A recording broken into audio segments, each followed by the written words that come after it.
South India shopping mall the wedding మంత్ర సరికొత్త wedding collection south India shopping mall. ఫోన్లే నన్ను బాబాయ్ అంటే అన్నావు గానీ ఎవరిని పడితే వాళ్ళని నాన్న అని మాత్రం అనకు.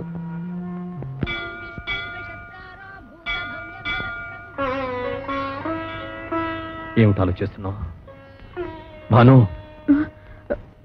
ఎదిగిన ఆడపిల్లకి పెళ్లి కాకపోతే అమ్మకపోతుందా అని 5-6 ఎదురు చూడొచ్చు. పెళ్ళైన ఆడదానికి పిల్లలు పుట్టకపోతారా అని 10 ఏళ్ళు ఎదురు చూడొచ్చు. 20 ఏళ్ళు అయిపోయిందండి, ఇంక మనకు పుట్టరు. భాను ప్లీజ్. నిన్ను చేసుకోబట్టిగా నీకు శిక్ష.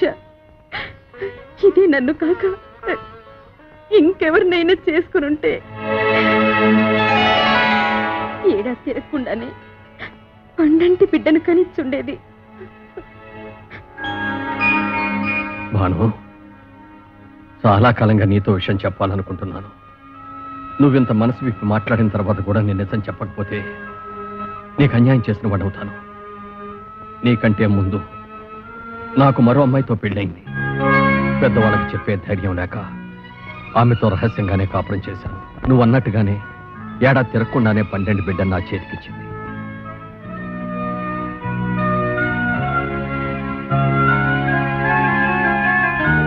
జానకి, పాప చక్కగా ఉంది కదూ?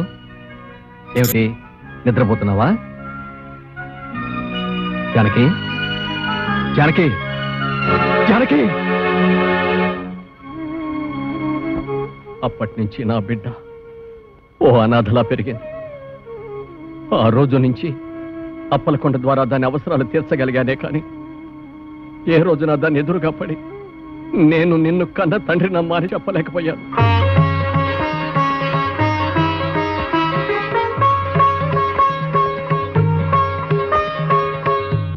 అమ్మాయి ఉందని తెలిసి అమ్మగారు ఎంత ఆనందపడిందో తెలుసా?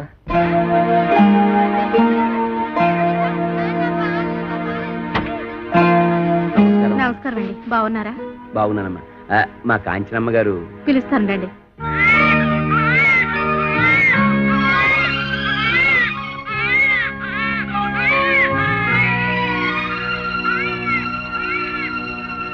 ఏంటి బాబాయ్ నీకు నాకు ఈ రుణానుబంధం? ఎందుకు ఇలా నెలలా వచ్చి నా మంచి చెడ్డ చూసుకుంటా? ఇంతకాలం మీ మంచి చెడ్డలు నేను చూశానంటున్నారుగా, ఇవాటి నుంచి నా మంచి చెడ్డలు మీరు చూడాలమ్మా. అదేంటి బాబాయ్? అవునమ్మా, ఇవాటి నుంచి కోటిపల్లిలో ఉన్న 500 ఎకరాల పొలానికి అరెకరం ఇంటికి మీరు యజమానురాలు, నేను మీ పాలేరుని. 500 ఎకరాల పొలానికి అరెకరం ఇంటికి నేను? అవునమ్మా, పట్నంలో ఇంకా మీకు కోట్లాది రూపాయల ఆస్తిపాస్తులు ఉన్నాయి. ఏంటి బాబాయ్ నువ్వు అనేది? నిజమమ్మా. ఎవరు మీరు? నాకు పుట్టిన అందాల కోకిల పిల్లని పెంచటం చేతగాక కాకి కూట్లో వదిలేసి పారిపోయిన పిరికి తండ్రినమ్మా నేను. చనిపోయిన తర్వాత తల కురివి పెట్టడానికి కొడుకులు, కన్నీళ్లు పెట్టడానికి కూతుళ్ళు కావాలంటారు. నీకు ద్రోహం చేసిన ఈ తండ్రిని క్షమించి ఇంటికి రాగలవమ్మా?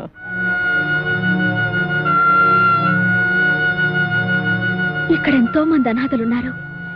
వాళ్ళందరికీ కన్నవాళ్ళు ఎక్కడో ఉండే ఉంటారు. కానీ వాళ్ళెవ్వరూ వీళ్ళ కోసం రారు. ఎందుకంటే వాళ్ళందరూ వీళ్ళని వదిలి వెళ్ళిన వాళ్ళు కాదు, వదిలించుకుని వెళ్ళిన వాళ్ళు. అలాంటిదే ఇప్పుడు మీరు నా కోసం వచ్చారు.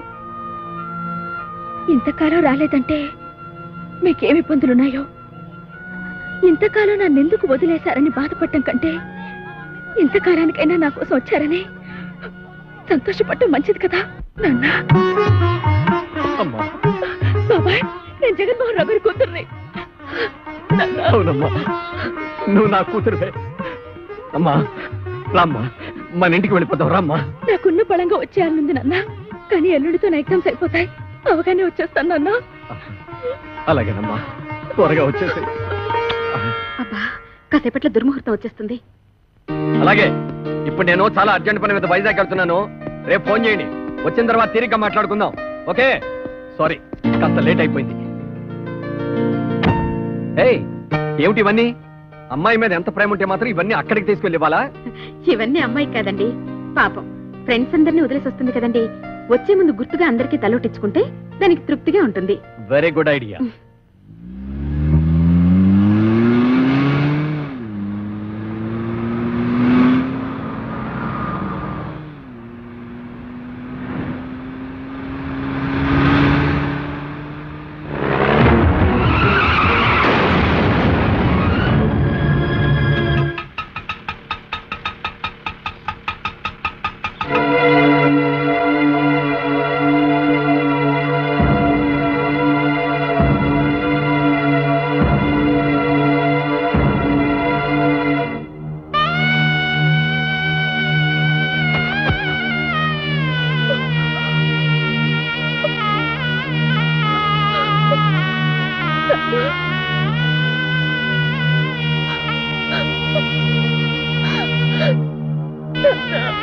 ఎవరా అమ్మాయి? ఆయన కూతురా?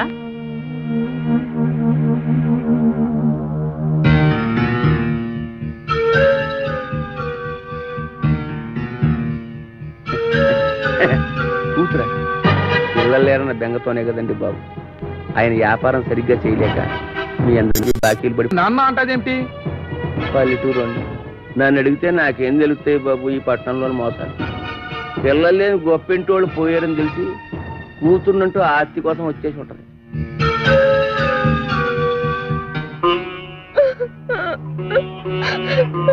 ఎవరమ్మా నువ్వు?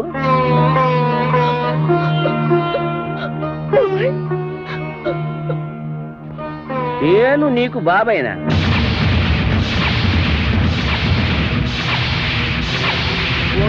నన్ను బాబాయ్ అంటే అన్నావు గానీ ఎవరిని పడితే వాళ్ళని నాన్న అని మాత్రం అనకు. ఏంటి బాబాయ్ ఎలా మాట్లాడుతున్నా? మొన్నే కదా మా నాన్న అనాథాశ్రమానికి తీసుకొచ్చి నాకు పరిచయం చేశావు. అంటే పాపం నువ్వు అనాథం అన్నమాట. పోయిన వాళ్ళకి పిల్లలు లేరని తెలుసుకుని కూతుర్నంట వచ్చి ఆస్తి కొట్టేయడానికి ప్లాన్ వేసావన్నమాట. నువ్వు కాజేయడానికి ఇక్కడ ఆస్తి ఏమీ లేదమ్మా. వీళ్ళంతా పరామర్శకొచ్చినోళ్ళు కారు, అప్పులు. ఈ ఆస్తి ఎలాగే సరిపోదు. కాజేయడానికి నీకే మిగులు. నేను ఆస్తి కాజేయడానికి వచ్చాను. ఇన్నాళ్ళ తర్వాత నా కళ్ళ తల్లి దొరికాడని ఎంతో ఆస్తి వస్తే దుర్మార్గుడా, ఇన్నాళ్ళు నిన్ను బాబాయ్ అన్న మీద చేస్తావా?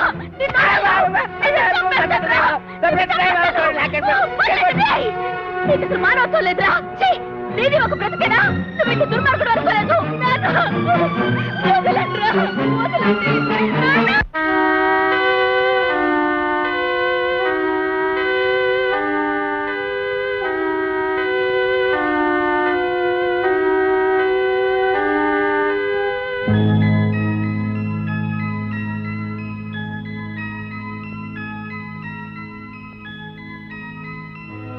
ఈ రాంపండుని కోరమీసం వీరదాసుగా మార్చి అప్పలకొండతో కబడ్డీ ఆడిస్తా.